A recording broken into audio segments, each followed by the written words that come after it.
You are listening to the Screen to Screen Selling Talk Show hosted by Doug DeVitri, your source to increasing sales, productivity, and the customer experience.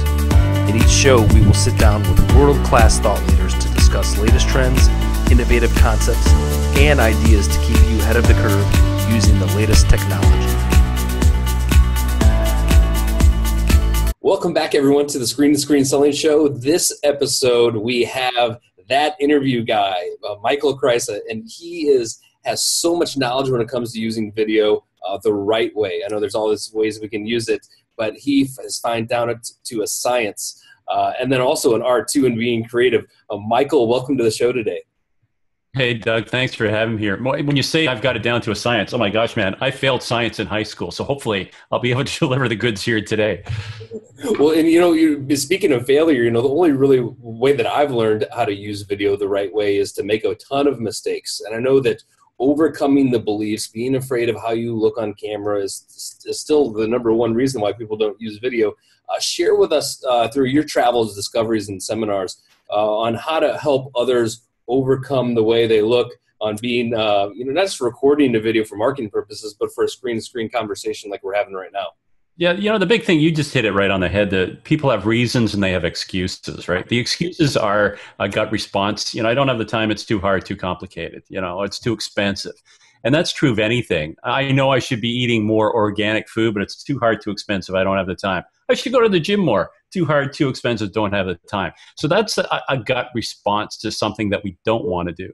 But what I've discovered with video is the reasons why. The reasons why are emotional based. And they boil down to basically three things. One, I don't know what to say. And when you don't know what to say, you don't want to look dumb. But more importantly, people have self-respect issues that they don't like the way they look. So here's the thing. Get over it, because they're going to see you one way or the other. When you knock on that door and they open it up, there you are, right? And video is exactly the same thing. When they see your smiling face on the screen, there you are. So the easiest way to get over it is just do it. You do it once, the video's going to suck. You do it the second time, oh my gosh, it's going to suck. But the third one, the fourth one, the fifth one, progressively get better. And you know what? By the end of that process, you've actually got it down to what like you and I are doing right now with your iPhone, your iPad, your computer. You become hams at this, and it becomes second nature. Yeah, and even what you just said, sometimes we don't know what to say in the moment because we feel like it has to be perfect. Right now, even for this interview, it was kind of off the cuff. We're creating content together because we're having a dialogue, we're having a conversation. How else can we look at using video technology to be able to communicate more effectively? I think at the root of it, you just said it right there. There's the magic, or the secret, if there is one. It's a conversation. So in this case, it's a conversation between you and me with your audience vicariously listening in. It's that voyeuristic nature that we have of wanting to look over the fence and eavesdrop on what's happening. And that's what you and I are doing. We're having a conversation, and your viewers are almost eavesdropping. But if you can keep that in mind, that when you're creating content, if it's a conversation between you and who's on the other end of that camera, that's the sweet spot, because that's what makes it engaging. Yeah, one of the things that I also find in having conversations with folks about videos, they don't know what equipment to use. It's so overwhelming. If you go into Amazon or you walk in a retail store, there's all of these different options. What are some tools that you can recommend to be able to not just capture it, but make sure that it does it really well? There it is, man. There it is right there. I mean, I've got an iPhone. I switched over from a Galaxy because I just found that the iPhone video quality was better. And it's kind of funny because I'm a PC guy at heart. I've only sipped the Apple Kool-Aid. But when it comes to doing video, an iPhone, an iPad, it's the apps that are available. It makes it literally realtor-proof, because the apps are designed to use one finger. So literally, remember when you were in kindergarten, if you can finger paint, make a mess, you can now be doing really good-looking video using mobile devices. Yeah, so let's talk apps, and then we'll get to accessories. What are some apps that might work with the phone and with the iPhone, or maybe for those that are using maybe an Android, so they don't feel left out? Maybe you can throw in a couple there too. Yeah, sure. Let's do two here. For the iPhone, absolutely must-have is iMovie. An absolute must-have, because it's a fantastic editing app. So once you've done a video, you want to be able to do simple little things like add a lower third, to be able to put a video on top of video, which is called picture-in-picture. add music, that kind of stuff. That's iMovie. It's a $5 app. My gosh, man, that's nothing. Another one is Pro Camera. I'm just firing up my camera right here so I can actually look at it. My cameras. It's not a phone anymore. It's a camera. Listen to me. Another good one is something called Vid Pro. And Vid Pro gives you the ability to control the lighting, the contrast.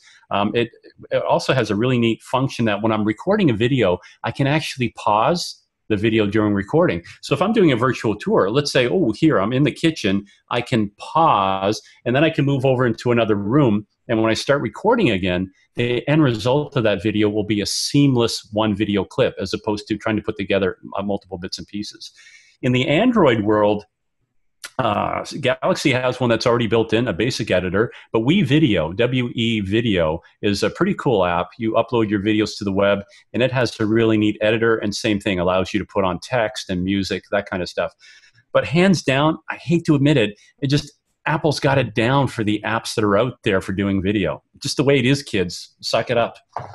Well, interestingly enough, looking at the apps, what are some accessories that you can carry with your iPhone or your Android phone to be able to capture? Are there anything to maybe keep the camera still? Yeah, man, I wish you'd just give me a hands. Well, actually, let me just go out of shot here for a second, and I'll just jump in here.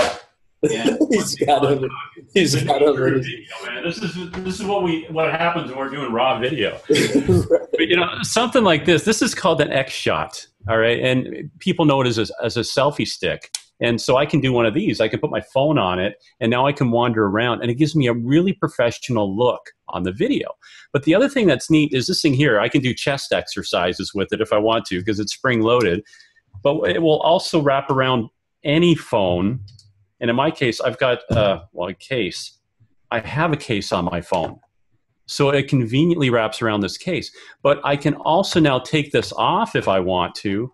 And this is where it gets really cool, Doug. Because now I can mount this onto a tripod. Yeah. So in terms of accessories, I've got a pole, but now with this clip that comes with it, I can mount it to a tripod. And then using the next best accessory is something called a smart Lav Mic. A company by the name of HD Hat. You're familiar with Mark Passerby. He's got all this equipment. But I can plug a smart lav into my phone and clip it onto my lapel. I'll have exceptional audio quality. So one of the things that we didn't touch on here is 70% of a good video is great audio. Yeah. You need to get a good microphone. No, very good point. And one of the things that I know from producing video and trying to accomplish everything else, sales professionals should be spending time in front of customers, not editing video. At least that's something that I've kind of discovered. How do you help? What are some ways that some of the sales teams can create the video, maybe if they're on the field, but then hand it off so they're not stuck in front of a computer editing and doing the SEO and everything else to be able to get the video online? Outsourcing is the big thing, but even before you go that far, for most realtors that are on a tight budget, the question I ask is, do you have children that you know of? And most of them do. And if they're above the age of 6, they're already doing this stuff. They're already editing video on their iPads. They're creating full motion video at school. So one of the best resources, untapped, is probably sitting right in your kitchen right now. They're your kids. The other thing I would look at is any local high school. You could hire a student, and again, they're already doing this. They need to get community service time. They're looking to pad their resumes. You can hire a high school student for probably, $5 to $6, $7 an hour to do the editing for you. And then ultimately, you can outsource this to the Philippines because there are people there that will do it. But the key here, and you said it, it's don't worry about being not able to do video editing. That's an excuse. Your job is to get up front of the camera and create the content. Yeah, very good. And as with what we've been talking about mostly is producing video of conversations to be for marketing. Let's say for a conversation like this, screen to screen, where I can see you, you can see me, or maybe we have multiple others on the call. What are some ways we can do it in order to improve the quality of the conversation as it happens in real time? Sure. One of the hard things, there's a natural tendency that I want to look at you on the screen, but I'm trying to look in the camera. So we create the illusion that I'm looking you in the eye. Now, one thing, if I sit back a bit further, I can look at you. And if I manipulate the screen, if I had time ahead of time and been prepared, as opposed to you just dropping into my life, I could have set this up in such a way that I could be looking at you and not the camera. So one of the things is you want to make sure that we're having that conversation. The other thing you want to avoid is if you're using a laptop, you never want one of these where I'm looking down at you, because that's a condescending pose. And people don't realize that because they're watching the video and there's just something, I don't know what it is, but you get that ooky kind of feeling. And it's because that person on the other side is literally higher and they're looking down at you. And that's just not a good thing. Remember, it's all about having the conversation. Having a good microphone here, I'll pull this one into the shot so you can see it. This is a USB, it's called an Audio-Technica 2020 USB mic. It's about $120, but it gives me really good audio quality. So again, going back to what we talked about earlier, 70% of a good video is that audio. So you want to make sure you've got that, a relatively fast connection. You've got light coming in. So here I'm by a window, but part of me is dark. So again, if I knew you were calling, I've got a light that I could have turned on and that would have given me equal lighting. But those are a few of the little tips that will make a webcam video look professional. Yeah, no, that's very good because it's so important, especially, you know, to have not just have something in the background, but really being able to look people in the eye, kind of like we're doing now, really makes it much more customized and personable.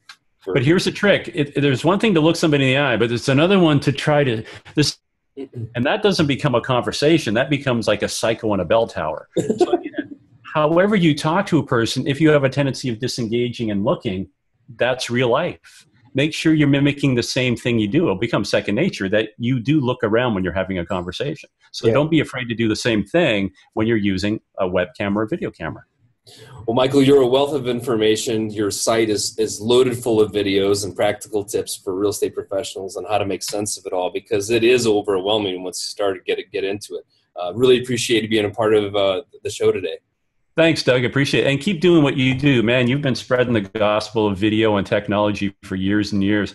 I've learned so much from you, too. It's nice that I've got the opportunity now to give back just a little. You are listening to the Screen to Screen Selling Talk Show, hosted by Doug DeVitri, your source to increasing sales, productivity, and the customer experience.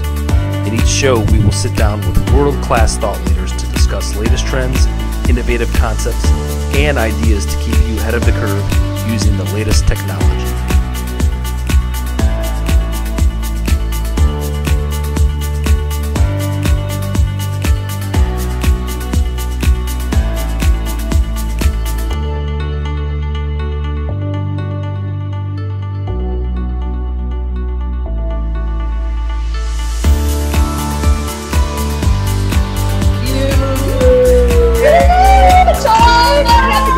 That's another reason to join early. Well, you know, if you're familiar with Google Plus, how to do a Hangout, or even like Join.me and some of the other screen sharing things I've seen.